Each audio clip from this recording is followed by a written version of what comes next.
La compensation, c'est l'étape qui vient après la mise en œuvre des mesures d'évitement et les mesures de réduction d'impact. Ça correspond à recréer hors de l'emprise du projet des surfaces et des milieux naturels qui sont favorables aux espèces protégées qui ont été dérangées pendant la construction de la ligne TGV. Le CNM traverse 4 grands types de milieux, ce soit des milieux de garrigues, de boisements, quelques zones humides, mais 90% de l'impact qu'a l'infrastructure se situe en milieu agricole, donc milieu dans lequel on trouve notamment l'outarde canepetière, qui est une des 126 espèces protégées qui ont été comptabilisées sur le projet lors des inventaires. Les grandes étapes de la mise en œuvre des mesures compensatoires, donc d'abord la sécurisation du foncier. À ce jour, SNCF Réseau est propriétaire de plus de 500 hectares de foncier en milieu ouvert agricole, environ 130 hectares en milieu de garrigue, sans oublier aussi les conventions qui ont été signées avec les exploitants agricoles qui correspondent à peu près à 1200 hectares en milieu ouvert. Une fois qu'on a sécurisé ce foncier, on a pour objectif de restaurer les parcelles et après la phase de restauration pour rendre favorable le milieu à l'espèce qui est ciblée, il y a toute une phase de gestion et de suivi de l'efficacité des mesures compensatoires dans la durée, c'est-à-dire sur les 25 ans du partenariat public-privé. Pour la mise en œuvre des mesures, Auxia Construction s'est entouré de nombreux partenaires. D'abord pour la recherche du foncier, avec les opérateurs fonciers, donc la CET, la SEGAT et puis aussi les services de la SAFER. Ensuite, pour tout ce qui est expertise naturaliste, le Centre ornithologique du Gard et la Ligue de protection des oiseaux.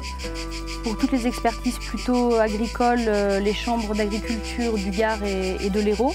Et puis un partenariat plus global avec le Conservatoire d'espaces naturels pour toute la partie, déjà la partie amont et également la partie gestion qui va venir par la suite.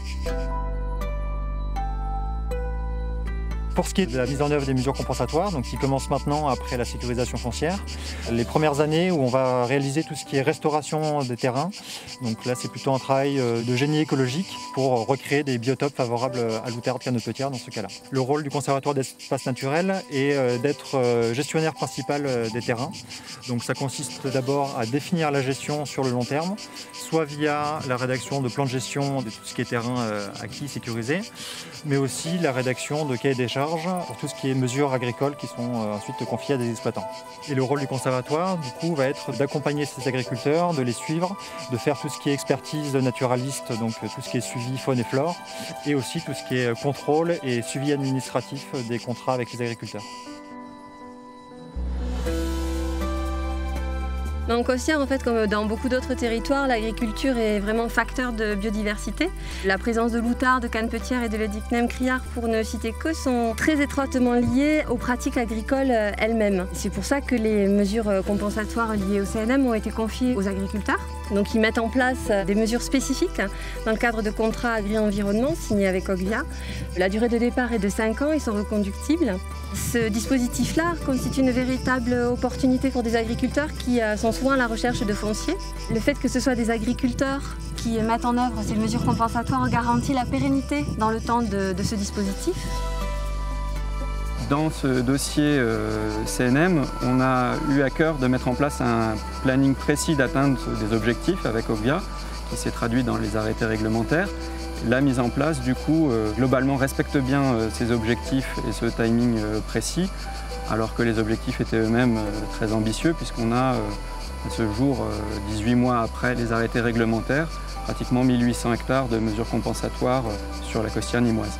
On a mis en place une relation constructive de travail avec Auxia sur ce projet, avec des suivis réguliers en amont et en aval des arrêtés réglementaires.